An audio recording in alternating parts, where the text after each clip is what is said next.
Dear students, आज हम BSc part 1 के फर्स्ट पेपर का वोचेरिया के पार्ट 2 के बारे में पार्ट 2 में रिप्रोडक्शन के बारे में पढ़ेंगे। वोचेरिया जो है, जैसा कि आपको पता है कि ज़ैंथोफाइसी का मेंबर है और पिछले हमने वीडियो में देखा था इसके सेल स्ट्रक्चर के बारे में। वोचेरिया को हम यूनिसेलुलर भी नहीं कह सकते, जबकि ये सिनोसिटिक एक शैवाल है जिसमें बहुकोशिकीय जीव की सभी विशेषताएं उपस्थित होती हैं। वोचेरिया में जनन कायिक, अलैंगिक एवं लैंगिक विधियों द्वारा होता है। जो कायिक जनन होता है वो विखंडन द्वारा होता है और पुराने भागों के डिके या टूटने के कारण थैलस कुछ खंडों में टूट जाता है और प्रत्येक खंड एक नया सुकाय बना लेता है। हम पढ़ेंगे अलैंगिक जनन के बारे में। अलैंगिक जनन अनेक प्रकार के इसमें बीजाणुओं का निर्माण होता है, जैसे चल बीजाणु, अचल बीजाणु, सुप्त बीजाणु, निश्चित बीजाणु तथा पुटिकाएं। हम यहाँ देखेंगे चल बीजाणु कैसे बनते हैं। चल बीजाणु जलीय जातियों में निर्मित होते हैं, लेकिन स्थलीय जातियों में भी होने पर भी इनमें चल बीजाणु बनते हैं। और जो चल बीजाणु का जो निर्माण होता है वो किस में होता है? ज़ूस्पोरेंजियम में, चल बीजाणु धानी में। तो चल बीजाणु धानी का जो विकास होता है वो किसी भी शाखा के अंतस्थ भाग में जीव द्रव्य होने के परिणाम स्वरूप वह फूलकर गदाकार संरचना में रूपांतरित हो जाती है। इसमें अनेक केंद्रक एवं क्रोमेटोफोर होते हैं। इस संरचना के आधार पर पट निर्माण हो जाता है, जिससे यह शेष तंतु से पृथक हो जाती है और इस संरचना को हम कहते हैं ज़ूस्पोरेंजियम। ज़ूस्पोरेंजियम में वर्णकी लवकों और केंद्रकों की स्थिति उल्टी हो जाती है ना? अर्थात केंद्रक परिधीय और वर्णकी लवक मध्य के जो हिस्सा होता है मध्य भाग में आ जाते हैं। इस संपूर्ण क्रिया को कहते हैं प्रतिलोमन। परिधि पर स्थित प्रत्येक केंद्रक के सम्मुख दो कशेरुकिकाएं हो जाती हैं। ये देख रहे हैं आप, क्रोमेटोफोर्स। ये चल बीजाणु, ये दोनों। और जो जीव द्रव्य है वो कोशिका भित्ति से पृथक होकर के चल बीजाणु में परिवर्तित हो जाता है। चल बीजाणु के निर्माण के पश्चात बीजाणु धानी की शीर्ष भित्ति का जिलेटिनीकरण होता है, जिससे एक छिद्र का निर्माण हो जाता है और जिसके द्वारा चल बीजाणु का विमोचन हो जाता है। विमोचन जनरली प्रातःकाल के समय होता है। ये देखिए, ये ज़ूस्पोर निकल रहा है, ये खाली हो गई ज़ूस्पोरेंजियम। सी में डी में आप देख सकते हैं चल बीजाणु। ये भी चल बीजाणु थोड़ा बड़ा दिखा रखा है, इसमें क्रोमेटोफोर्स दिख रहे हैं, सेंट्रल वैक्यूल बन जाती है। तो जो चल बीजाणु की जो परिपक्व चल बीजाणु उसकी संरचना कैसी है?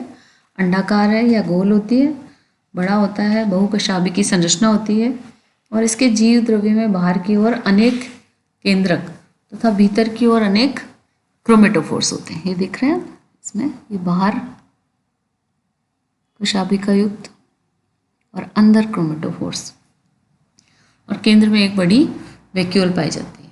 और प्रत्येक केंद्रक के सम्मुख दोनों कशाभिकाओं की जो लंबाई है वो असमान होती है, यानी कि हेटेरोकॉन्ट अवस्था कहलाती है।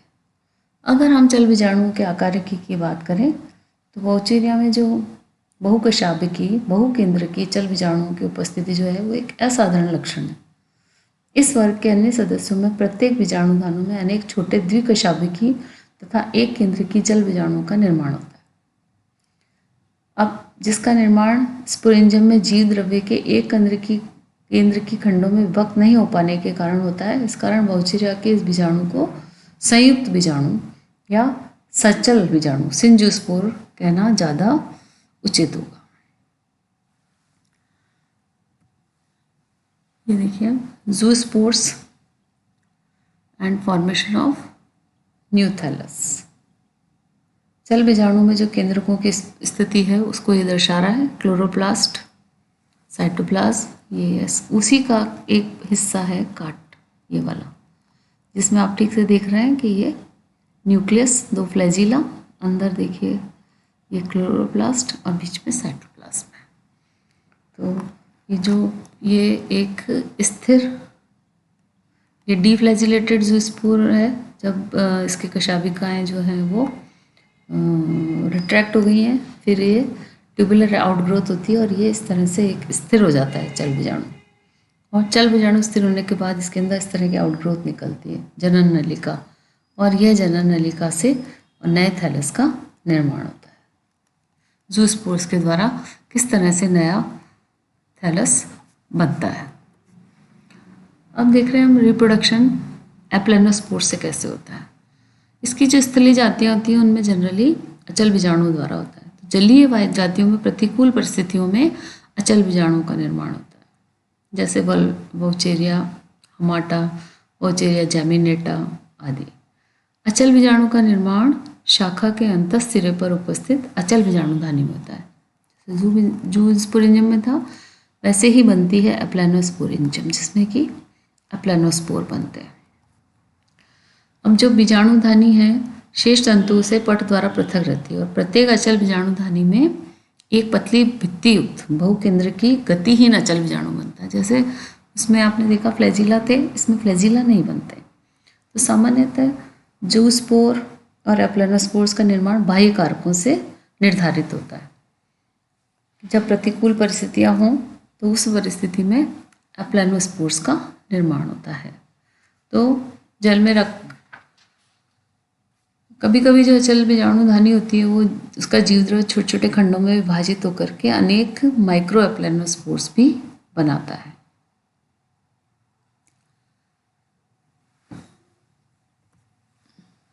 अब हम इसमें एक और है कि एकाइनेट्स के द्वारा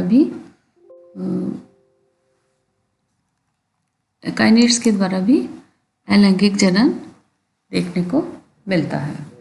प्रतिकूल परिस्थितियों में कुछ जलीय और कुछ स्थलीय जातियों में तंतु में पट निर्माण मोटी भित्ति युक्त होकर के निश्चेष्ट बीजाणु में है ना रूपांतरित हो जाते हैं।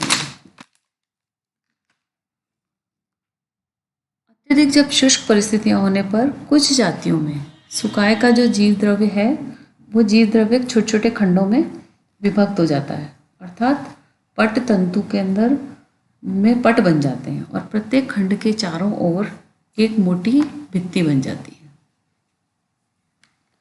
और इस प्रकार पूरे जो थैलस है उसमें एक बीजाणुओं की माला सी बन जाती है और इस स्टेज को वो कहते हैं कॉन्ग्रोसिरा स्टेज।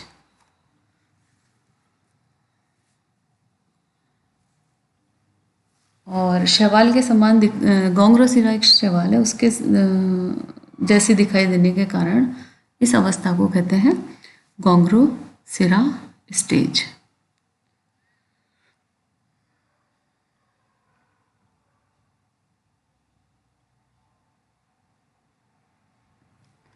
अब हम देखेंगे यहाँ पर डिफरेंट पोजीशंस सेक्स ऑर्गन्स की, किस तरह से इसमें सेक्सुअल रिप्रोडक्शन होता है। वोचेरिया में लैंगिक जनन जो होता है वो गैमस प्रकार का होता है। नर व मादा जननांग सुविकसित होती है और नर जननांग को पुंधानी और मादा जननांग को अंडधानी कहते हैं। जो अधिकांश जो जातियां हैं इसकी उभयलिंगाश्रयी होती हैं, यानी कि कुछ जो स्पीशीज हैं वो होमोथैलिक भी होती है। सामान्यतः जो जननांग है वो नम मृदा अथवा शांत जल में उगने वाले तंतुओं में तेज प्रकाश की उपस्थिति में विकसित होते हैं। ये देखिए आप, सामान्यतः जो जनांग है लैंगिक जन जो अंग है पुंडधानी और अंडधानी जो है एक दूसरे के निकट समीपवर्ती शाखाओं पर विकसित होते हैं। जैसे वोचेरिया सेसाइलिस में पुंधानी और अंडधानी का विकास मुख्य शाखा पर पास पास होता है, जबकि वोचेरिया जैमिनेटा और टेरेस्ट्रिस में जननांग पार्श्व शाखाओं के शीर्ष पर उत्पन्न होते हैं। ये देखिए डिफरेंट पोजीशंस हैं ये।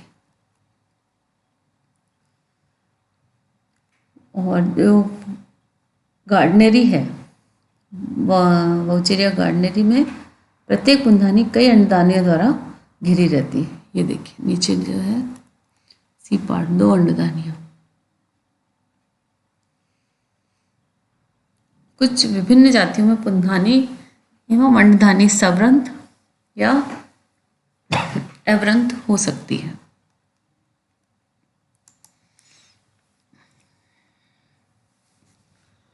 अब हम बात करेंगे कि किस तरह से एंथ्रीडियम और गोनियम का डेवलपमेंट होता है। तो जो एंथ्रीडियम का डेवलपमेंट है वो अंडधानी के साथ साथ होता है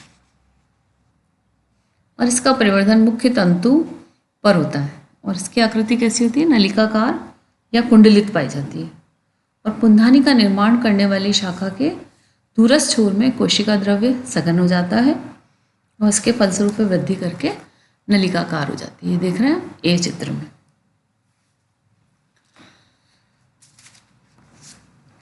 इसमें अनेक केंद्रक होते हैं और अनुप्रस्थ पट द्वारा इसका शेष थैलस से संपर्क टूट जाता है। पुत्री केंद्रकों में समसूत्री विभाजन होते हैं और प्रत्येक केंद्रक के चारों ओर जीवद्रव्य एकत्र हो जाता है, जिससे पुंधानी में अनेक एक केंद्र की खंडों का निर्माण हो जाता है। जो परिपक्व पुंधानी होती है इसके शीर्ष पर एक छिद्र का निर्माण होता है जिससे पुमणु मुक्त होते हैं। पुमणुओं का विमुक्ति प्रातःकाल से कुछ समय पूर्व होती है और प्रत्येक पुमणु अंडाकार अथवा नाशपति के आकार का तथा द्विकशाभिकी संरचना होता है। दोनों कशाभिकाओं की लंबाई असमान होती है तथा वे पुमणु की पार्श्व भित्ति पर संलग्न होते हैं। अंडधानी का जो विकास है वो देखिए, अंडधानी का विकास भी मुख्य तंतु या पार्श्व शाखा के एक भाग पर होता है और ये गोलाकार और अंडाकार संरचना होती है। इसके निचले भाग में पट बनने से ये मुख्य तंतु से अलग हो जाती है। ये वृंतहीन या पेडिसलेट प्रकार की हो सकती है। अंडधानी एक छोटी उभार के रूप में शुरू होती है और इस अवस्था पर अंडधानी में अनेक केंद्रक, क्रोमेटोफोर तथा तेल कणिकाएं पाई जाती हैं। इसे वंडरप्लाज्म कहते हैं और ये उभार विकसित होकर के अंडधानी बनाता है। तो परिपक्व अंडधानी कैसी है? गोल है, चोंचदार है, बीक्ड है। इसमें आधार की ओर अथवा केंद्र में हरित लवक व तेलीय बूंदक एकत्रित हो जा रहते हैं। तो अंडधानी का जो जीवद्रव्य के है वो कोशिका भित्ति से थोड़ा सिकुड़कर अंड में रूपांतरित हो जाता है। ये पूरा प्रोसेस है। यहाँ तक डेवलपमेंट है। ये एंथ्रीडियम का डेवलपमेंट, ओवोनियम का डेवलपमेंट इसी के पास वाली शाखा से। इसके बाद ये इसकी बीक और बीक के बाद हम इसमें पुंधानी से जो पुमणुओं का विमोचन होता है तो अंडधानी की भित्ति में छिद्र का निर्माण लगभग एक साथ होते हैं और जब अंडधानी से श्लेष्मी तल रिसरा होता है ठीक उसी समय पुंधानी के शीर्ष पर स्थित छिद्र से पुमणु जो है वो मुक्त होते हैं। ये देखिए लिबरेटिंग एंथेरोजॉइड्स। और श्लेष्मा में तैरते हुए कई एंथेरोजॉइड्स जो हैं वो अंडधानी में प्रवेश करते हैं, पर केवल इनमें से एक ही एंथेरोजॉइड अंड में प्रवेश करता है जिसके तुरंत बाद अंडधानी के छिद्र पर एक परत का निर्माण हो जाता है। फिर पुमणु के केंद्रक के आकार में धीरे धीरे वृद्धि होती है और वह आकार में बड़ा होकर के मादा केंद्रक के समान हो जाता है। और इसके उपरांत नर तथा जो ओवोनियम है उसके केंद्रकों के संयोजन से जाइगोट बनता है। तो युग्मनज अपने चारों ओर बहुस्तरीय भित्ति स्त्रावित कर निषिक्तांड में परिवर्तित हो जाता है और इसके जीव द्रव्य में तेल की प्रचुर मात्रा होती है। तो परिपक्व निषिक्तांड जो है वो अधिकतर गहरे रंग का होता है और इमेटोक्रोम होने के कारण लाल रंग का हो जाता है। इसके बाद निषिक्तांड का अंकुरण के अनुकूल परिस्थितियों में निषिक्तांड का अंकुरण होता है और नए सुकाय का निर्माण करता है। तो इसमें द्विगुणित केंद्रक बना हुआ होता है, उसमें समसूत्री विभाजन होता है जिससे 4 अगुणित केंद्रक बनते हैं और इसके पश्चात सभी केंद्रकों में समसूत्री विभाजन होता है। तो निषिक्तांड का जो जीवद्रव्य है वो फूलकर भित्ति को एक से अधिक स्थानों से तोड़ देता है और अंकुरित नाल के रूप में बाहर निकलता है और होल्ड फास्ट की फॉर्म में फिर इसके अंदर नया थैलस बनता है।